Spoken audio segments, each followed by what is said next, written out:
Now, from the Bay Area's local news station, you're watching KRON 4 News at 5. Now at 5, nearly 7,000 PG&E customers all across the Bay Area bracing for yet another round of power outages. That's because another red flag warning has been issued. That warning starts at 10 o'clock tonight, and it runs through Friday morning. And thank you for joining us tonight at 5, everybody. I'm Pam Moore. And I'm Ken Wayne. At this hour, we know power outages are likely coming tonight, but PG&E has not said exactly what time those will begin. The Bay Area counties affected include Alameda, Contra Costa, Napa, Santa Clara, Solano, and Sonoma. Here's a look at the forecasted affected areas. The yellow spots you see are where PG&E expects power shutoffs to happen tonight.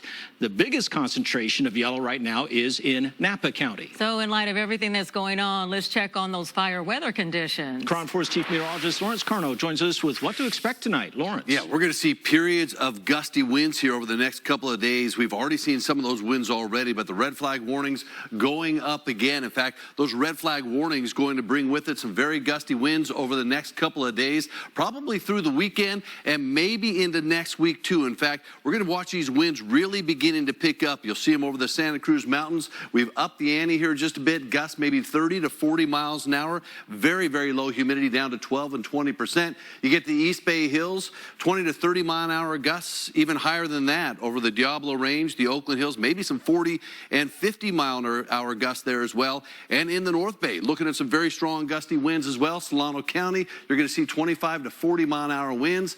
And certainly we've already had the fire danger already, so we're worried about all those gusty winds coming on top of the fact that we just haven't had any rain for quite some time. So red flag warnings going up. Look at the winds that are in the forecast. This is going to be something else. As we head through time, the first bout comes tomorrow. That northerly wind kicking in with some 30 and 40 mile an hour winds over the North Bay Mountains especially. And then as we get into Friday, we get more of a sea breeze kicking in, a westerly wind, but everybody is going to feel the winds. But this is the one that I'm most concerned about. It comes late on Sunday. You watch all the colors pouring in the Bay Area, 40 and 50 mile an hour gusts of possibility. And if you believe the computer models, as we get into next Monday, some of these winds could gust as high as 50 miles per hour. This model actually has a 50 mile an hour gust actually into San Francisco. That's some scary weather ahead. Yes, it is. Dangerous weather. All Very right. dangerous. We'll check back with you, Lawrence. Thank you.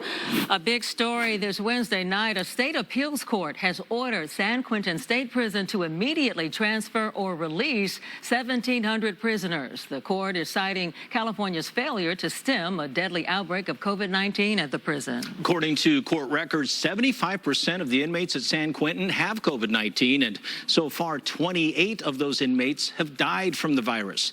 KRON 4's Haaziq Madyun has more on the court's ruling. The warden at San Quentin State Prison used deliberate indifference towards prisoners during an outbreak of the COVID-19 virus. Now, that is according to a ruling by the California Court of Appeals, and now the prison has to release a significant amount of prisoners. The court's ruling states that San Quentin State Prison must release or transfer 50% of the prison population. This comes in the wake of the prison suffering a devastating outbreak of the COVID-19 virus that killed over 24 prisoners, infected approximately 75% of the inmate population, including dozens of prison staff. James King of the Ella Baker Center for Justice calls that kind of treatment during a pandemic inhumane. Any incarceration that does not allow for people to physically distance adds to a person's punishment. The judge's ruling also calls for the release or transfer of elderly prison inmates who have served at least 25 years of their sentences. These are the safest people to be released. He cited to various studies that show that someone who committed a violent crime when they're 17, 18, 21, 22, and is now 55, 60, 65, and has had this great record in prison. This is not a person who's dangerous for public safety. In fact, speaking as a former San Quentin inmate, James King says many of the older prison population were overcharged to begin with and should have been released long ago. Yeah, and let's just be clear, like the majority of people there have served decades. They've more than served any debt owed to society. Now, we reached out to the California Attorney General's office for a response. We received no reply. However, the judge gave the AG 15 days to reply to this ruling, or else the decision is final. Haaziq Madyun, KRON 4 News. The case against Scott Peterson will return to a courtroom on Friday. A judge in Stanislaus County will determine whether Peterson needs a public defender or has hired his own attorney. The state Superior Court ordered his murder case be re-examined due to possible juror misconduct. It's unclear whether Peterson will appear at Friday's court date in person or by video from San Quentin, even if he appears at all. Peterson was convicted back in 2004 of murdering his wife Lacey and their unborn son Connor and dumping her body in the bay. In a historic first, the Pope of the Catholic Church has declared support for same-sex civil unions. Here he is, Pope Francis. He made the comments in a new documentary about him. And in that film, the Pope says, quote, homosexual people have the right to be in a family. They are children of God, unquote. KRON 4's Maureen Kelly got reaction from people who have been on the front lines in the fight for marriage equality in the church. With a few words, Pope Francis has likely made a major impact. In a new documentary about him that premiered Wednesday, the pontiff said, quote, homosexual people have a right to be in a family. They are children of God. You can't kick someone out of a family nor make their life miserable for this. What we have to have is a civil union law. That way, they're legally covered. He had previously endorsed same-sex civil unions back when he was Archbishop, but his most recent words make him the first pope to ever do so. This is huge.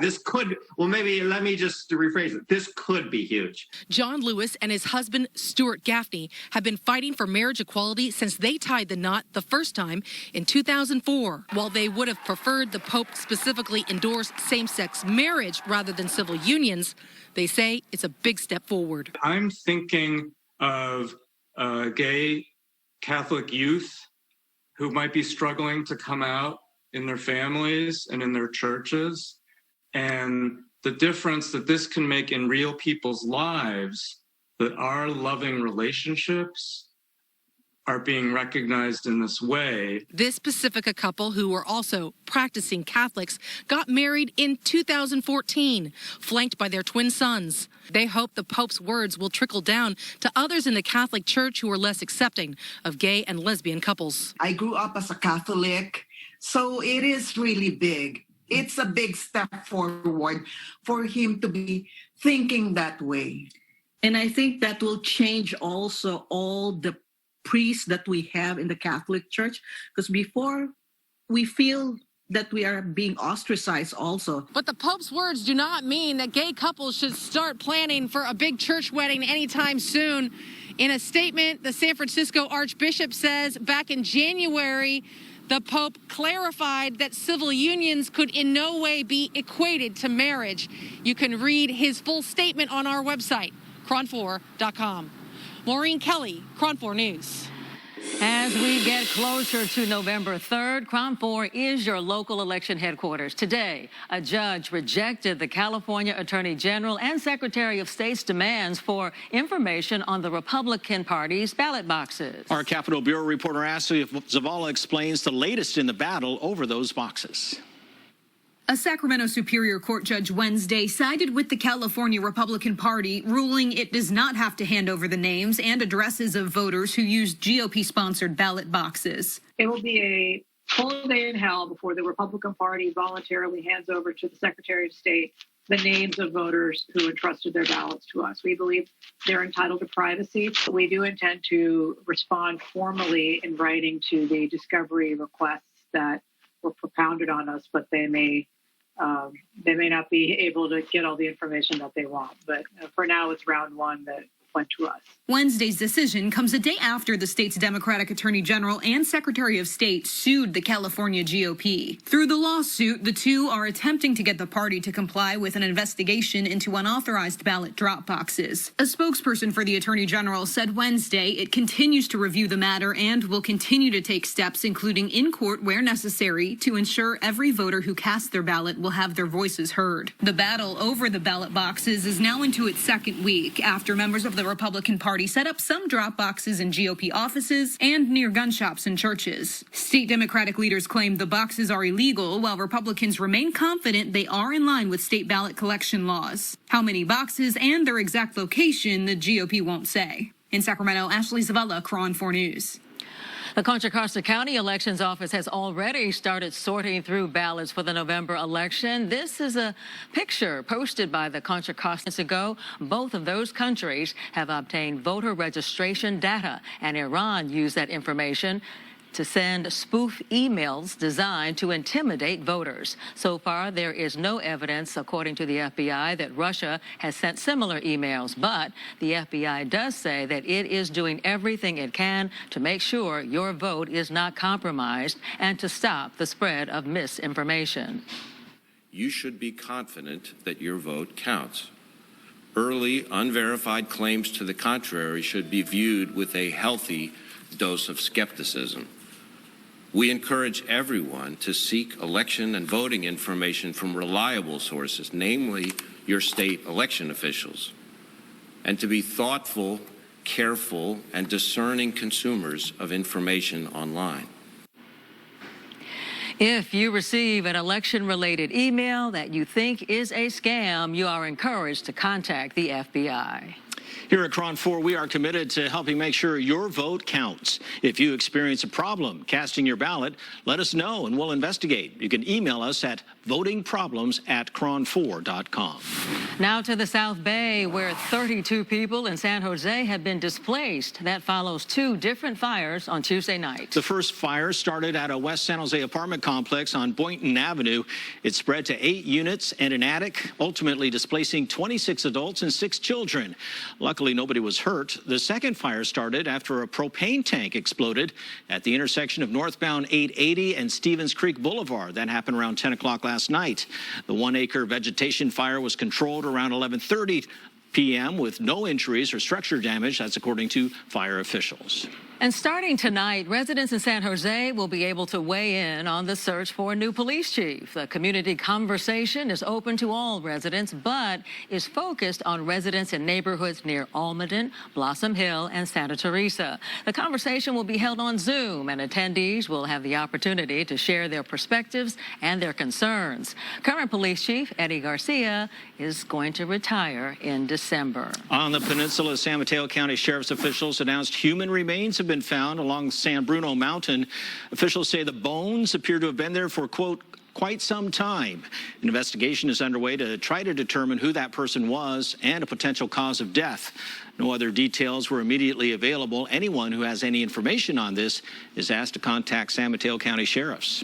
Coming up at 5, a local sports trainer who has been shaping local athletes for 30 years will introduce you to a key pillar in the athletic community in Oakland. Also, it's been decades in the making, but it's finally open and ready for visitors. A new park located right along the Bay Bridge. We're going to take you there. Plus, screaming for help for hours. A man hanging on for dear life at the cliffs near Marshall's Beach. Details on the rescue ahead.